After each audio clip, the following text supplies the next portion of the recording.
Hey, this is Math 8, Unit 5, Lesson 21, Cylinders, Cones, and Spheres. Alright, it says some information is given about each sphere. Order them from least volume to greatest volume, so we're going small to big. You may sketch a sphere to help you visualize if you prefer. So we have 4 different spheres here you're comparing. One has a radius of 4, diameter of 6, volume of 64 pi, and one has a radius double that of sphere B. Okay, so you want to organize these so they go from volume from least to greatest and see what you come up with here. So basically it's 4 different computations, and that's for you to do. See how that one goes. Alright, number 2. The volume of a cone is approximately 157.1. Determine the height. Okay, so we have a radius, we're good to go. So we're going to look with our volume as 157.1, and that's going to be equal to our cone formula, which is 1/3 pi, and then the radius, which is 5 squared, times the height, which is x, we don't know. So we have 157.1 times 1/3 pi times 25 times x. Alright, now we're going to approximate this here, so I'm going to go ahead and replace pi with 3.14. Okay, so 3.14, alright. First thing I'll do is I'm going to multiply both sides by 3. So multiply this by 3 times 3. That's going to go away. So 3 times 157.1 is 471.3 equals 3.14 times 25 and times x.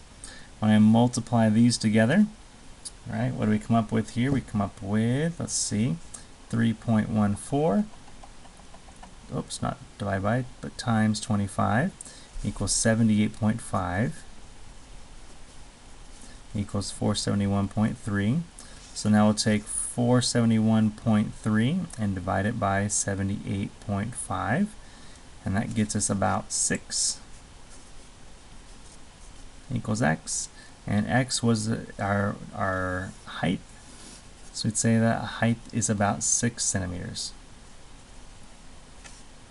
For B, it says find the volume of a cylinder with the same radius and height as a cone above. So we have a radius of 6, we have a height still, radius of 5, that's what this one was, and a height of 6. So the volume equals pi r squared times h. That's the cylinder formula. So we would do pi, and we would do radius squared, which is 5 squared, times 6. So you have 25 times 6 times pi, and 25 times 6, when you multiply that out, 25 times 6, we have 150. We could say 150 pi, like so, or if you multiply that by 3.14, you'd end up with about 471. Right? So 150 times 3.14. Yep, 471, in this case here, centimeters cubed. Alright, and so we can see how that was 157, that's 471. Cylinders has a lot more volume than our cone. Alright, and finally we have some equations to solve. I'll do 5 and 6. Alright, so here we go.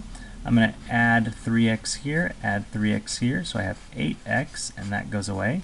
Subtract 7, so 11 minus 7 is 4, right? 11 minus 7 is 4, 7, 8, 9, 10, 11, yep, good to go. And now I'm going to divide both sides by 8, so that x equals 1/2.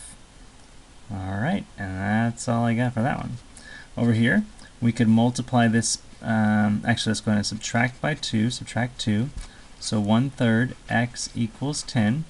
We'll multiply both sides by 3. So that eliminates that fraction. And x equals 30. And we're set to go. So something comes out of the fraction. So far, I just have that one. And that means this should be a whole number as well. Alright, that's it for today. Have a great day. We'll see you next time.